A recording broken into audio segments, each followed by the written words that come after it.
Hello there fellow commanders, and welcome to Applaud the Mod, the series where I look at a variety of different modifications that are pretty cool. Today we're looking at one that is very enjoyable and something that I feel is a bit of a love letter to Total War Thrones of Britannia, which is the actual game it's a modification for, and it's Conquest 1066. It's a modification developed by Mr. Cody Bonds. If you've never seen any of his YouTube stuff, you're missing out. He makes some really good videos for Total War Warhammer 3, where he does like showcases or overviews for legendary lords, and what he has done so far are very informative, but also very funny and very highly produced. There's a lot of work that goes into those videos, and they're just very good overall. So that's Cody Bonds. But here we are with 1066 AD, and as you can see, I'm at Canterbury. I'm playing as the Normans. Now the Normans aren't normally available in Thrones of Britannia. This is the point of the modification.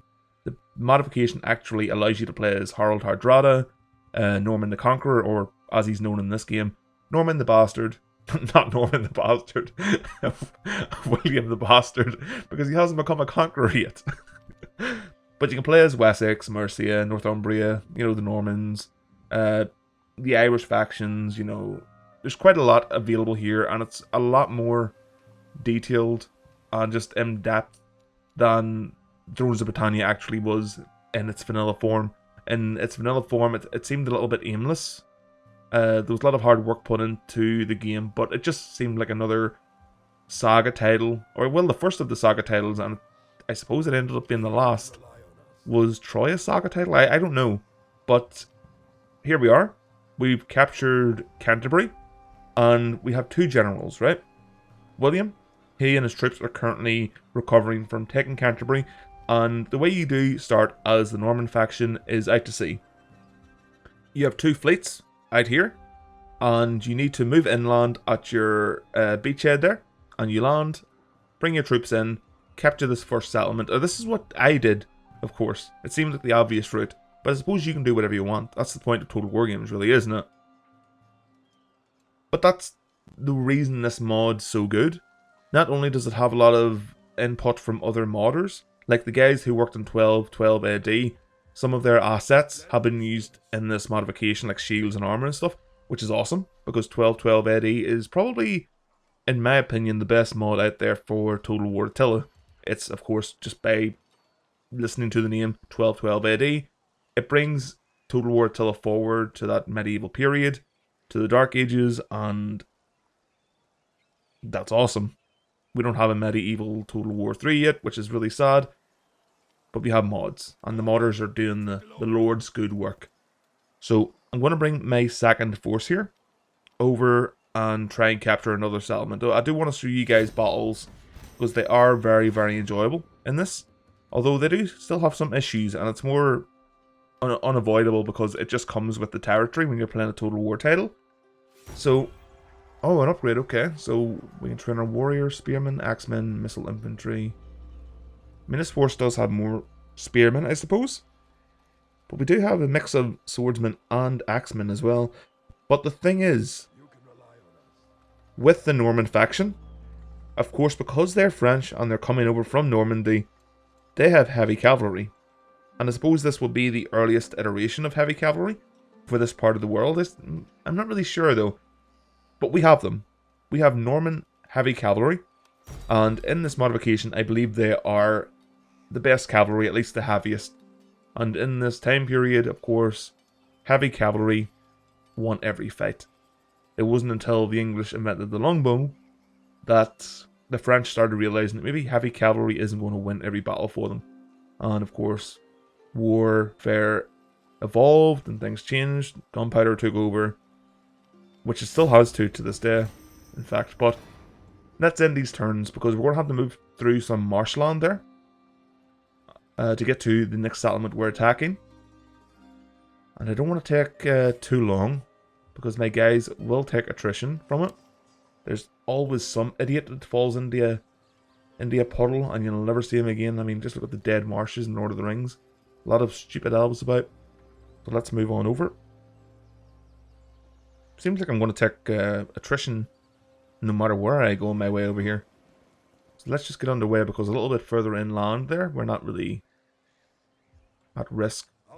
I was going to bring William and his forces down as well, but I'll let them heal up and rest. Get some good ale in their bellies. Some honeyed mead, maybe. And it looks like... Is that Hastings? What a quinkadink. I mean, that was pretty much all I remember from junior high school and high school. From history, was learning about William the Conqueror and Harold Hardrada and the battles of Hastings, of course, and Stamford Bridge. And this game is bringing a lot of that back to me. There's still a lot of it I don't remember. But whenever I heard that that's the time period where this is taking place, I had to just download it. So, let's see. Hastings, balance of powers, a little bit in our favour. I mean, we do outnumber them quite a bit, actually. And they don't have any cavalry. Okay, we'll besiege them at night time. And we're going to build a couple of siege engines, a battering ram, a couple of towers. And I love in Total War games whenever you're able to actually build siege stuff in as few turns as possible. Oh, and William the Bastard just got a little trait. He's now hospitable. Look at his little hair. He's like Bjorn from season 1 of Vikings. Really didn't work, that haircut, did it? Okay, on this following turn, it will be our time to invade. Right, oh, that's a large settlement. I mean, look at how much of the map is dedicated just to this town. Men have often received bad advice from another's heart. They really have. Oh, look at the little general on their side's helmet.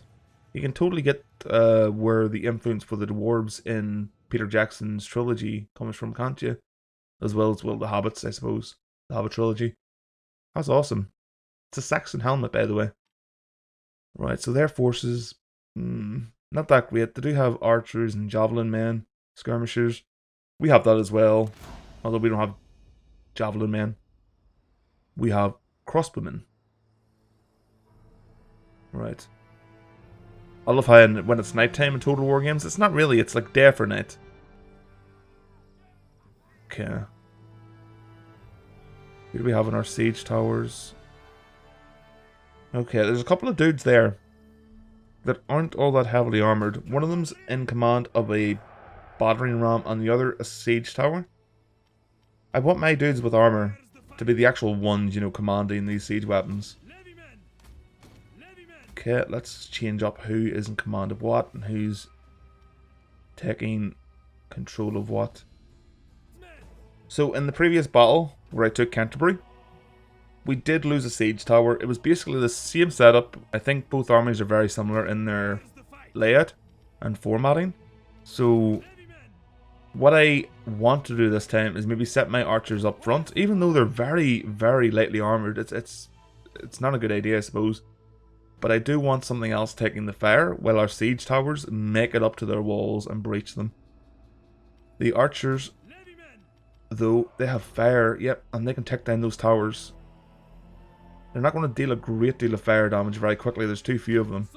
And the crossbowmen, the arbalists, or whatever you want to call them, they actually don't have the option of firing flame shots or anything, so...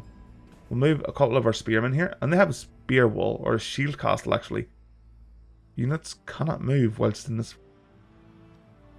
Right, okay, so that sucks. They can't move within that formation, but at least we have it. One thing that came with later iterations of Total War titles was, you know, less and less in the way of formations and tactics, which is really sad. I love setting my guys up in like a testudo or a phalanx, you know, that type of thing. And usually it's modders that have to come to the rescue, but I can totally see why they've had to remove those features, even though I think it sucks. And this engine is very old and has seen... It's had its best life, and it's about time they developed a new engine, honestly. I just don't think Creative Assembly are going to do that anytime soon. Prove me wrong, please. Prove me wrong. But this engine has a lot of issues with pathfinding. It wasn't really developed for melee combat. Everybody just blobs together and each one picks them off. The other force off a little bit at a time. Medieval 2 still has the best melee combat of any game. It also has the best cavalry of any Total War game by far. Cavalry in this game just doesn't perform well. Or in any of the games on the, is it the Warscape engine? And you're going to see some of the problems with cavalry in this match, I believe. So, spearmen up front, taking the brunt of the attacks. And look at all the designs on the shields. The heraldry and stuff. This was used from, I think it might have actually been the 1212 AD mod. Maybe another, there were quite a few that helped Cody develop this. And it's not like it's the biggest Total War game either. Thrones of Britannia is probably one of the least known Total War games out there, and yet this mod, it couldn't have come soon enough. I learned about it just at the right time, and I'm showing you guys this just as a quick showcase. I'm not going to get too deep into the stats and stuff, that's not what I'm about. I don't like doing that, because I usually know whether something's enjoyable within the first 10 to 15 minutes of playing it. So that's what I want to show you guys, and you'll know if you're going to be into this or not. But look at them. They actually solid fourth. That happens so rarely in Total War games now. My guys are cutting them down. They've got them encircled, which is good. Oh, that looks so sick. What is going on? Oh, look at those guys. That chainmail. Making like a bit of a mask. Come on, look at the cheering as well. So sick. What is going on with our battering ram and siege tower? I hope King Foltest and Geralt are okay up there, because it might get a little bit rough whenever they have to disembark. You might need to have Ard or Quinn on the ready. They won that fight quite handily, but now the battering ram needs to get in position. We'll set them to that shield castle formation to see what it looks like. I don't know why they're facing that way though. I didn't order them to face that direction. Let's take them out of it and see if they'll actually get into it this time.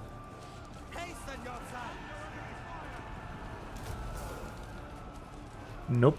Okay, whatever. Oh, the tree's on fire. That's sick. You guys might want to move away from that. It's a bit of a hazard. More towers. And they're firing. They've got some range on them. Look at all the beautiful scenery as well. I mean, a lot of the foliage here just doesn't really remind me of the UK, of Britain. But I think it's like that in most Total War games. They kind of do as much as they can with very little. Right, our guys are in battle. They have departed the siege towers and are taking down these dirty heathens. They think they are royalty, but William... Oh no, okay, that's hot oil. They're frying me up. Like a fried Mars bar, that's not good. Don't worry guys, any of you that got fried will get a bonus helping of paracetamol in your next ration. Let me take this tower down. Only 71% fire damage. They've been firing that for ages. We do need more archers in our overall army. And them guys in for a flanking maneuver.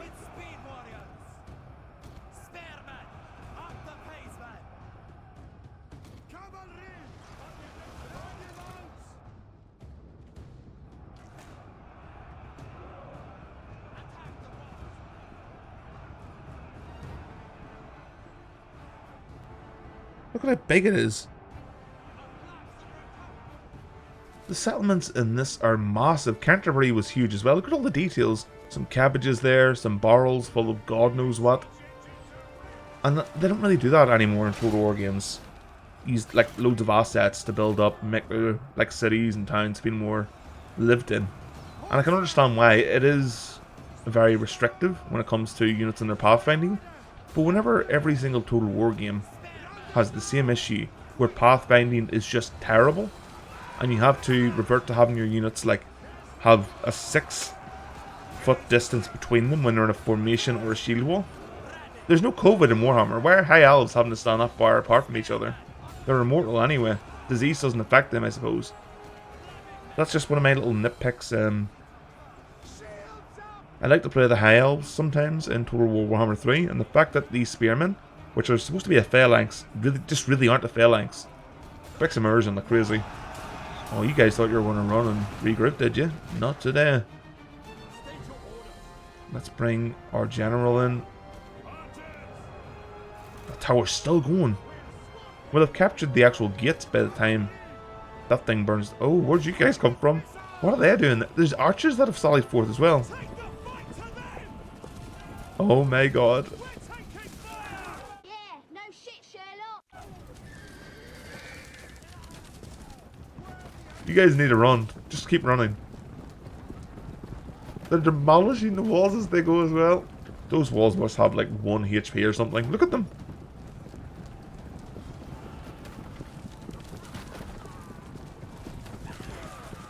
They don't stand a chance. Oh, what are you doing? Don't fight back. Run. Okay, melee it is. You made your choice. Now live by it.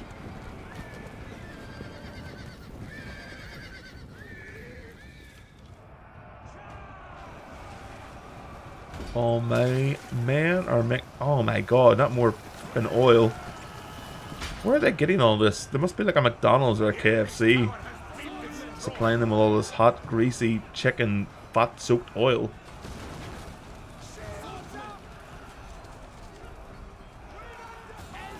Oh, they're trying to come back to the ramparts. What are they doing? I told that cavalry to attack those skirmishers. It's a bit weird. See what I mean about the pathfinding? Look, I've lost like what, 6 mounted dudes there, 6 heavy knights. Oh, it's bigger than I thought it was. That's what I wish he said. I mean, look at the size of this. This is a massive settlement. They don't do this anymore. It's really sad. I know pathfinding's an issue, but there's got to be something else you can do to keep these beautiful settlements in the Total War series. It's really weird that a little, like, I don't know, Saxon settlement is bigger than one of like the capital cities of Altdorf from Total War Warhammer 3. Just doesn't make sense. Okay, we're all pushed in. They're all standing about cheering. Good job. Love the energy. But there's people to kill. There's enemies that need slaughtering. Okay, our knights are still taking damage. They took a lot of casualties in those skirmishers. See, they stopped again. See? They're getting stuck on horses that they're just running through anyway. Very confused is what I am. Very confused. Looks like we've almost won now, and we've set the settlement on fire just as we take it over. That's not a good sign. That's somebody's house. They've almost paid their mortgage off. Right, you guys get into that shield castle. Take up bloody tower, it's a nuisance. Look at all the forces we have, this is so sick. Listen to the battle chanting, they're hitting their shields with their swords, that's so cool. Hope you guys like what you're seeing though. This is a very, very, very good mod. I've never had this much fun playing Thrones of Britannia. I don't think anyone has. Except those that have played this modification. Conquest 1066. Wink wink. I will put the link to the Steam Workshop, where this is located, in the description below. So all you need to do is install your Thrones of Britannia, go to the link and hit subscribe. And it will automatically download it to the Creative Assembly mod manager. So whenever you're starting your game up, go to the mod manager and just, you know, tick it. We'll get there eventually, boys. Keep it up. And the battle is ours. They took a lot of casualties, but I took more than they probably needed to be fair. We lost 612, we killed 1,057. 1,000... Oh god, Star Wars 1313, don't even remind me. Anyway, we won. That's our second settlement. We're beginning to push inland. And Harold will have to meet us on the field of battle at some point, so thank you guys very much for watching. I hope you enjoyed the video. Enjoy whatever it is that you're currently playing. And of course, like always, we'll see you next time. Bye bye, folks, and have a good one.